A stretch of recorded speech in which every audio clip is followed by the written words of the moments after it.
He closed every case. No mistakes, no complaints, until a rookie read the files and realized the truth was manufactured. This story will surprise you.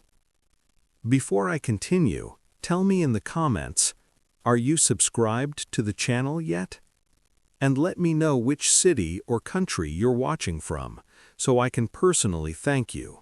What if the most respected man in the room was the most dangerous one? For nearly 20 years, Captain Marcus Hale ran the Major Crimes Division like a machine. Clean suits, perfect reports, courtroom victories stacked like trophies. Judges trusted him, prosecutors relied on him, young officers wanted to be him. And statistically, Marcus Hale looked flawless. A conviction rate above 90%, cases closed faster than any other division in the state. What no one questioned was how he achieved it. Witnesses rarely changed their statements, at least not on paper. Evidence chains were always intact, at least officially. Confessions appeared at just the right time, usually late at night. People who crossed Marcus Hale didn't complain. They transferred. They retired early. They stopped talking. So when a new internal audit was announced, no one expected resistance. Audits were routine, boring, harmless. No one imagined a rookie analyst fresh out of the academy would be the first person to notice something wrong. And once she did, there was no turning back. Elena Brooks didn't carry a badge. She carried spreadsheets. At 26, she was assigned to internal compliance, the department most officers mocked. They called it paper police. Elena didn't argue. She believed numbers didn't lie. People did. Her task sounded simple. Audit closed cases older than 5 years, flag inconsistencies, move on. But when she opened Captain Hale's files, something felt off. Not obvious mistakes, not missing evidence, patterns. In 12 different cases, witness statements followed the same structure, same phrasing, same paragraph breaks, same closing sentence. In 7 cases, suspects voluntarily waived legal counsel, always between 11:40 p.m. and 12:10 a.m. And in 5 cases, evidence logs were signed by officers who, according to payroll records, weren't even on duty that night. Elena assumed clerical error. That's what rookies are supposed to assume. But when she asked a senior clerk about it, the woman went silent, then whispered, "Don't audit Hale's cases." That was the moment Elena realized this wasn't paperwork. It was a warning. Elena did what auditors are trained to do when told to stop. She kept going. Quietly. She began comparing Hale's cases with similar investigations led by other captains. The differences were subtle, but consistent. Hale's suspects confessed faster. Appeals failed more often. Evidence was never questioned. Too clean. In real investigations, mistakes happen. Typos, delays, missing signatures. But Hale's files were pristine, like they'd been rewritten after the fact. Then Elena found something no one else had noticed. Audio recordings. In 3 archived interrogations, the timestamps didn't match the written transcripts. Entire questions were missing. Pauses were edited out. And in one recording, barely audible, a suspect could be heard saying, "I already told you, that's not what happened." The transcript said something very different.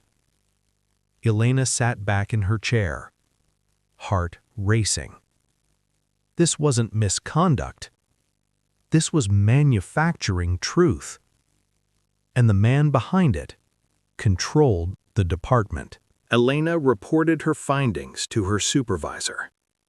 The meeting lasted 4 minutes. He didn't look at the files, didn't ask for details. He simply said, "Captain Hale has cleared more violent offenders than anyone alive. Be careful what you imply." The next morning, Elena's system access was restricted, her audit queue reassigned. That's when fear set in. She noticed officers watching her longer than necessary, her emails delayed, her desk searched for compliance reasons. But something unexpected happened. A public defender contacted Internal Affairs anonymously. He claimed 3 of his former clients had confessed to crimes they didn't commit. All 3 cases were prosecuted under Captain Marcus Hale.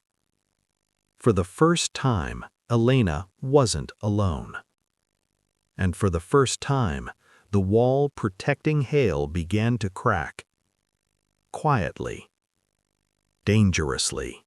Late one night, Elena returned to the archive room. Not to audit, but to verify something she hoped wasn't true. She searched for case 1179B. It didn't appear in the system. But physical archives don't forget. Behind a row of mislabeled boxes, she found it. A thin file, no digital copy, no audit trail.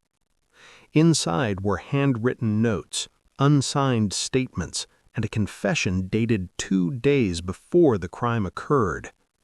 Elena felt sick. Someone had forced a narrative before reality caught up. As she scanned the last page, she heard footsteps, then a familiar voice behind her. "You're very thorough for a rookie."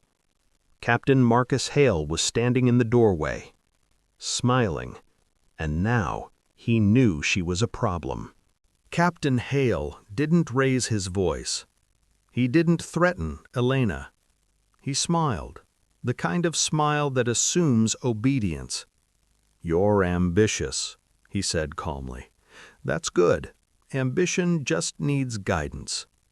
Elena nodded, heart pounding, pretending this was a casual encounter. But Hale's eyes kept drifting to the file in her hands.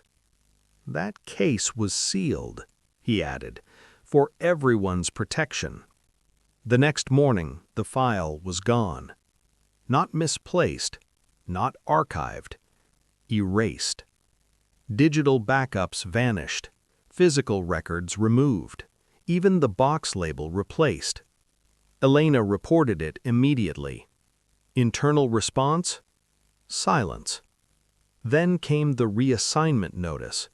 She was transferred to municipal expense reviews, parking meters, fuel receipts, nothing involving cases. It was a professional exile. But Hale made one mistake. He assumed Elena hadn't memorized the file. Dates, handwriting quirks, a unique typo in the confession. He erased evidence, but not her memory. And memory, Elena knew, could still destroy him. Elena needed corroboration. She found it in places no one else wanted to look. Former suspects, men who had already served time, people the system labeled unreliable. One of them, Daniel Rios, agreed to talk, quietly. He described a 12-hour interrogation, no lawyer, no sleep. "They told me the evidence was already there," Daniel said. "All I could do was make it easier." His confession matched Hale's transcript word for word. Then Daniel stopped returning calls. Another witness recanted suddenly, said he misremembered. A third requested his interview be destroyed for personal safety. Fear was spreading faster than facts. Elena realized Hale wasn't just powerful, he was patient. He didn't crush people loudly. He waited. And the scariest part? Everything he did looked legal. On paper. Elena changed tactics. Instead of accusing Hale directly, she audited outcomes. She compared convictions to later appeals, medical examiner reports to confession timelines, arrest hours to interrogation lengths. The results were undeniable. In Hale's cases, suspects confessed before forensic confirmation, a statistical impossibility across dozens of files. She compiled everything into a compliance report. Not emotional, not accusatory, just numbers. She sent it to the State Oversight Committee. 3 weeks later, investigators arrived unannounced. Hale acted surprised, welcoming, helpful. But Elena noticed something different. Hale's office door stayed locked. His assistants shredded paper non-stop. And for the first time in 20 years, Marcus Hale looked nervous. The audit was no longer internal. It was criminal. Oversight investigators found irregularities fast. Missing raw audio, duplicated transcripts, evidence logged before collection. Still, no arrest. Because systems resist admitting failure. Prosecutors hesitated. Invalidating Hale's cases meant reopening hundreds of convictions. Then something unexpected happened. A retired judge came forward.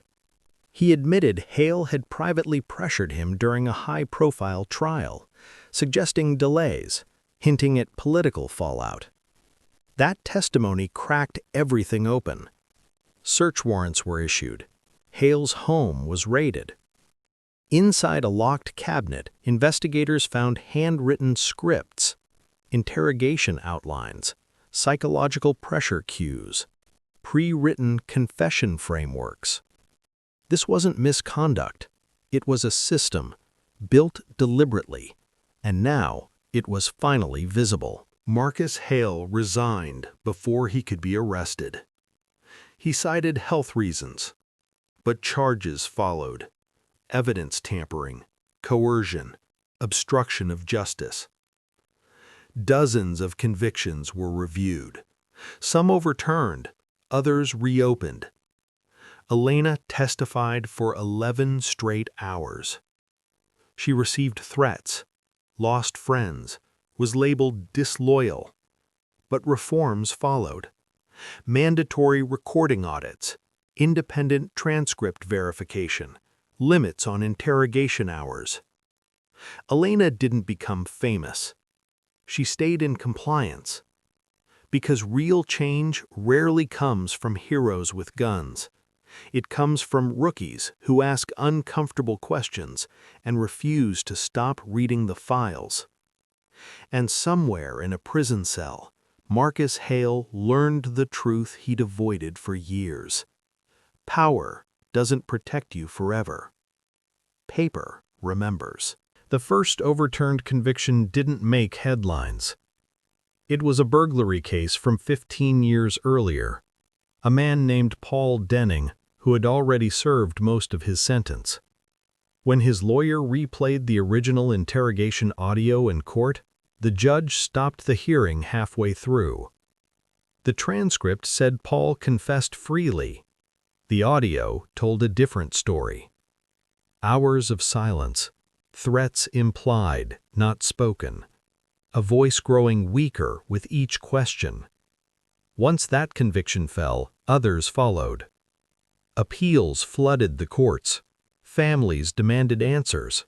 Victims questioned whether justice had ever been real.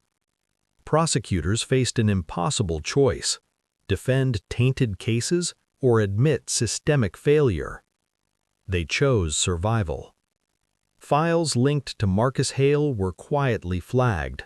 Some cases were settled out of court, others dismissed entirely. The public began asking a terrifying question. If these cases were wrong, how many others were too? And for the first time, the department had no answer. Marcus Hale never faced a jury. His attorneys negotiated relentlessly: delays, medical evaluations, procedural challenges. In the end, prosecutors made a deal. Hale would plead guilty to obstruction and evidence tampering. In exchange, more severe charges were dropped. The courtroom was nearly empty when the plea was entered. No cameras, no speeches. Just a former captain standing quietly as a judge read the facts. Elena sat in the back row. She expected relief. Instead, she felt something colder. Hale never admitted intent, never apologized to the people he broke. He simply said he followed procedure as he understood it. The sentence was light, far lighter than the damage he caused. But the real punishment wasn't prison. It was permanent. Every case Hale touched would now carry an asterisk. His legacy wasn't justice. It was doubt. Some men walked free. Others didn't. Because time doesn't return itself just because the truth arrives late. Elena attended one exoneration hearing quietly. A man in his 40s stood before the court, arrested at 19, convicted at 20. His confession had been scripted, his appeal denied repeatedly. When the judge vacated the sentence, the man didn't smile. He just asked, "What do I do now?" Families were fractured, careers lost, childhoods erased. Some victims of the original crimes were re-traumatized, learning the wrong person had been punished. Justice hadn't just failed suspects, it failed everyone. Elena realized something devastating. Even when corruption is exposed, the damage doesn't disappear. It just becomes visible. And visible pain demands accountability. Elena never wanted recognition. But reform needed a face. She was asked to help rewrite interrogation policy statewide. Mandatory full-length recordings, independent transcript verification, random third-party audits, rules that made abuse harder and silence impossible. Some officers resented her. Others thanked her quietly, admitting they'd felt pressured for years. Elena stayed in compliance. She said it kept her honest. Because power doesn't corrupt suddenly. It erodes slowly. And the only defense is constant oversight. Years later, recruits would study the Hale failures in training. A case example of how authority can rot when no one checks the files. Elena's name was a footnote, but the system was different. And that was enough. Marcus Hale spent his final years out of uniform, consulting quietly, rarely seen. No speeches, no defense. Just a man avoided by the profession he once ruled. Elena kept working. She audited quietly, thoroughly. Because she had learned the most dangerous lesson of all. Abuse of power doesn't look like evil. It looks like efficiency. It hides in perfect files, clean numbers, unchecked authority. And it survives when people stop asking questions. This story wasn't about a bad man. It was about a system that rewarded results and ignored methods. Until one rookie audited the files. Because no matter how powerful someone becomes, paper remembers. And eventually, someone reads it.